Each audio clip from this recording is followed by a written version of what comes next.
and welcome to Wycombe High TV News. I'm Anya in Year 10. The Wycombe High headlines this week. Tips from the top. BBC star Rachel Burden gives a masterclass on the art of TV presenting to head girl Evie ahead of next week's Sixth Form Exploration Live. Give us a break. With the PM in Marbella and half-term looming, students have their say on the importance of holidays. I think breaks on holiday are important because they keep you away from stress. Plus, the beauty is, Year 11 student Sienna with a stunning performance in the latest of our series featuring students who are highly talented.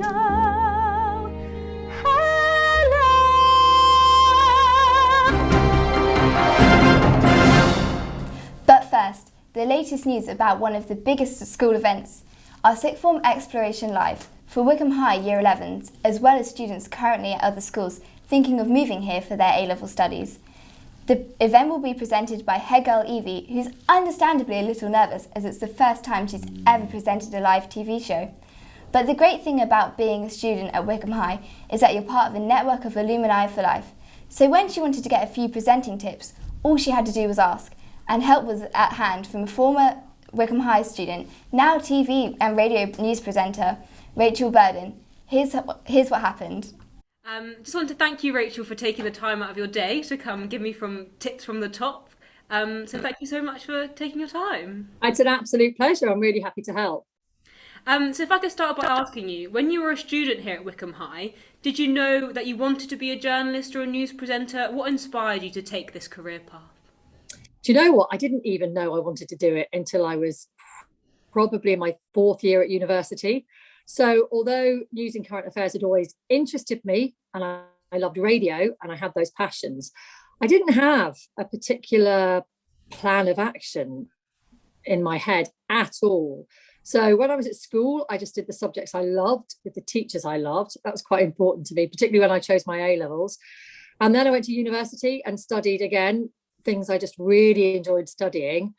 And it was only when I was getting to my final year that I thought, oh, heck, I better start thinking about how I'm going to repay my loans and getting a job and what next. And I suppose journalism had always been there in my mind. My dad was a journalist, so I was surrounded by broadcast media from when I was young. And I had this passion for radio in particular. That was what I really, really wanted to work on. So I applied for a postgraduate diploma in broadcast journalism in my final year, pretty much at university. And that then set me on the path to working, first of all, in local radio for a number of years, which I loved. It really taught me all the groundings of being a good journalist and a really very good understanding of what it is to make good radio. And then from there, things kind of just moved on and grafted away and then started working for 5 Live back in 2003. And I've been here ever since. Oh, brilliant. Thank you so much. I think I relate as well what you're saying about your favourite subjects. That was definitely the biggest factor when I was choosing my A-levels. Choosing the subjects I love most and the teachers I love most as well was a really big factor. I think it's really important to know that you shouldn't panic if you don't have a career path in mind. It's brilliant if you do, but I think love of learning is fundamental, particularly when you're going through your A-levels and then on to higher education. Oh, definitely. So would you say that Wycombe High was a good springboard for a successful career as a reporter or presenter? I mean, yeah, I think it would have to be. I'd have to say yes. It was great because it was a fantastic school for me academically. I think the culture and ethos when I was there, and I'm sure it's exactly the same now, was that there are no glass ceilings that can't be broken, that as a woman you can achieve anything you want to achieve. We were instilled with this sense of self-belief. So yeah, it didn't even occur to me that if I set my mind to something that, you know, assuming I worked hard and had a degree of talent, that I wouldn't go and do it. So I think it definitely gives you, first of all, a brilliant academic grounding. And second of all, as I say, that sort of sense of self-belief and ambition, I guess. And we shouldn't be afraid of using that word, should we at all? And also, to be honest, I had such a great community of friends at Wycombe High who I still am in touch with now and still go and have weekends away together. All the girls I met when I was in was it second year then? So what would it be, year 8 now? Yeah. I'm still really, really good friends with. So I suppose as well, it allowed me to feel really secure in myself, because you could work hard, you could study hard, but you could also play hard as well. And so I began to develop that kind of balance in my life when I was at Wycombe High. Sometimes it gets a bit imbalanced and it's a bit one way or the other, but overall, I think all those facets really help you on your way to achieving what you want to. So I'm about to present my first ever live TV show as so what advice or tips could you give me? Well, first of all, I think you're brilliant anyway, because you've got a lovely natural manner. It's such a cliche, but you have to just be yourself. Try not to imagine that you're reciting words to an audience. You're really just talking to people like you and I are talking now. It's nothing more than that. Often people say, imagine there's just one person listening, sitting in a comfy chair, just you and them, and you're chatting away to them. So I think a degree of warmth and informality like that, and yeah, not being sort of in any way overwhelmed, because ultimately it's just you telling people what you know more than them. You're the expert actually on this occasion, aren't you? So I think you can entirely relax and enjoy it. Oh, brilliant. Thank you so much. So thank you for this interview and giving me a few pointers. I hope I live up to expectations. And we hope to see you back at Wycombe High School soon. Let's hope so. I shall be at home taking notes and giving you feedback. But you'll have a great time, Evie. Good luck. Thank you so much. Sixth Form Exploration Live takes place at 5 p.m. next Tuesday on the 19th of October. And the good news is, if you haven't registered to take part yet, there's still time. Please visit our website at wycombehighschool.com and click the register button on the homepage. Also in the news this week, holidays. While here at Wycombe High, we're looking forward to the half-term break, which starts next Friday. The Prime Minister has been criticised for holidaying this week in Marbella. But how important is it to be able to switch off and recharge the batteries every once in a while? Wycombe High students had this to say. Hi, I'm Hannah. Hi, I'm Lamorna. And today we're going to be talking about the importance of having a break. With Mental Health Day just passing, half term coming up, let's see what Wycombe High has to say. Why do you think breaks are important? I think breaks on holiday are important because they keep you away from stress and they open up your mind after all the work you have been through. I think breaks are important because it can help you relax and also can give you a time to relax after all the schoolwork you've done. Do you think taking a break is important? Yes, because it's good for your mental health to give you a break and just to calm down from all the schoolwork you've done. Taking a break can help you relax, and if you just have a lot of homework, it can get you really stressed and you won't know what to do about it. I think you should have a break because it just gives time for yourself and, just to have time for yourself and enjoy things instead of having to do work continuously for a whole day and so on. So yeah, I think it's important. So what are you doing this half term? Well, this half term we're going to the Peak District and we're going to climb some mountains and hopefully we don't fall down the mountains. And I might have some fun with my friends. So what are you looking forward to in the half term? Well, it's my birthday in the half term, so I'm going to Coral Reef with my friends, so it's really exciting. What are you going to be doing this break? I am going to be sleeping in and watching cartoons. Looks like everyone is excited for the half-term break. Well, mostly everyone. This week, Wycombe High sixth formers took part in a Global Girl Leading event celebrating the International Day of the Girl, with students joining from countries around the world, including the UK, Israel, Malaysia, Nepal and Singapore. The theme for this year's virtual event, assigned by UNICEF, was Digital Generation is Our Generation. And the aim of this day was to redefine the power of digital technology and how it can be used in a positive platform for empowerment and education. There was a specific focus on how the digital era has increased and the potential for girls to flourish in education, the workplace and society if used appropriately. This report from Swetha in Year 12.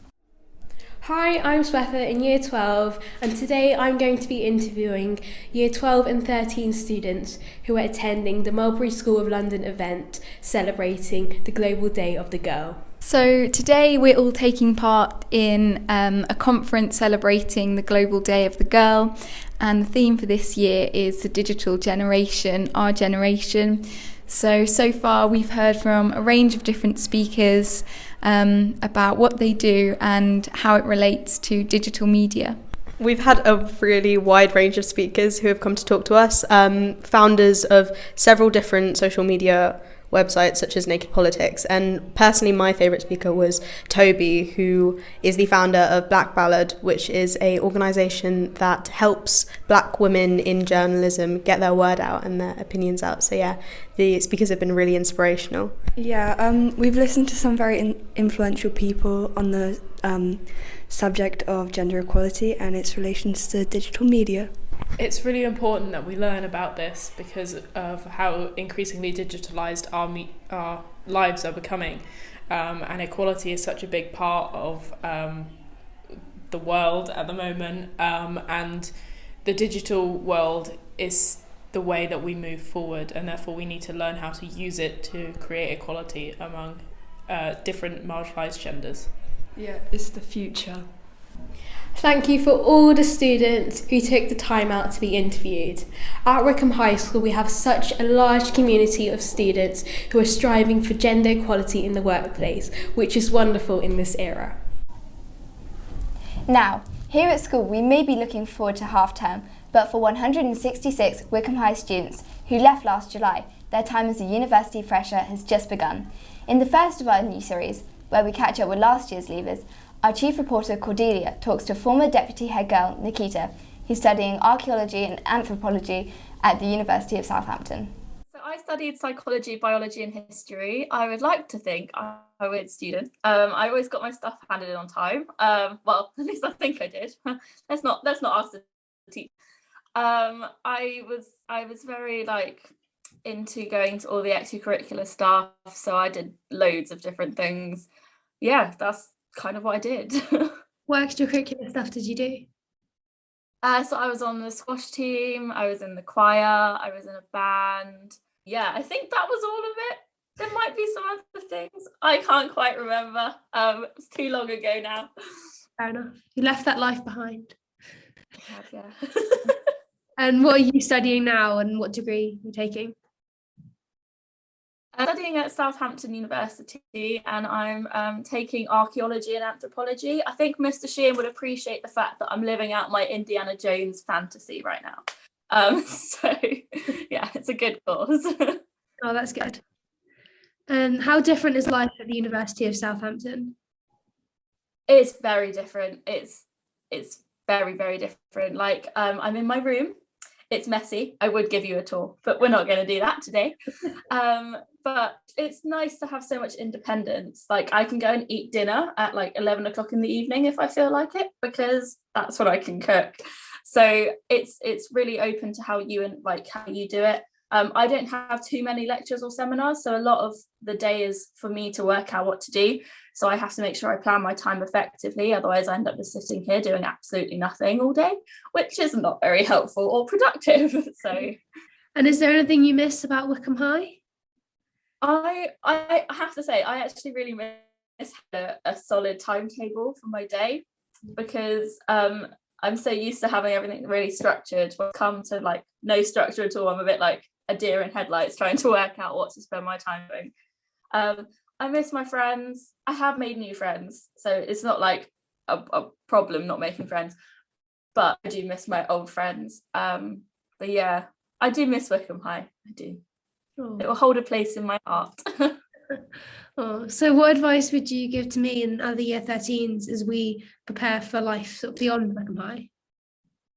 I would definitely say do extracurricular, because it's really good on your personal statements, number one, and universities really like it, but it also means when you get here you can branch out and try other things. So I'm actually now on the squash team for Southampton, but I've tried so many random different things, and you need to have those communication skills, so you're too scared about going by yourself to different events.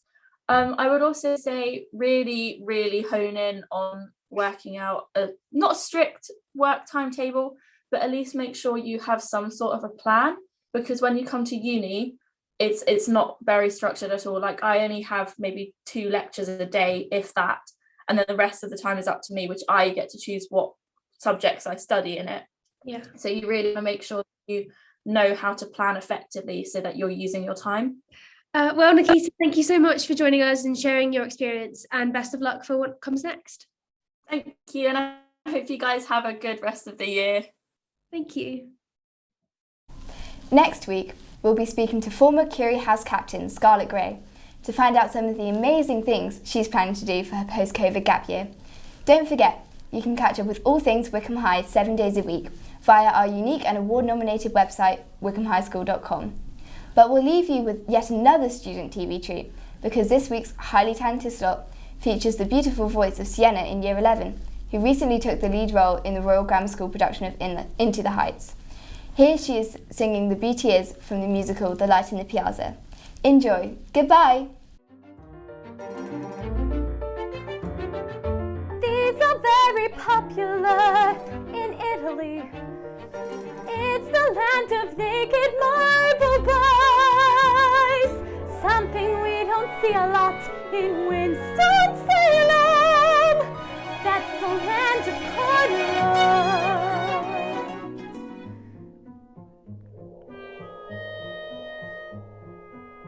I'm just a someone in an old museum, far away from home as someone can go. And the beauty is I still meet people I know. Hello! This is wanting something. This is reaching for it. This is wishing that a moment would arrive. This is taking chances. This is almost touching what the beauty is. I don't understand a word they're saying. Time is different here as different can be. But the beauty is I still meet people like me. Everyone's a mother here in Italy. Everyone's a father or a son. I think if I had a child, I would take such care of her, then I wouldn't feel like one.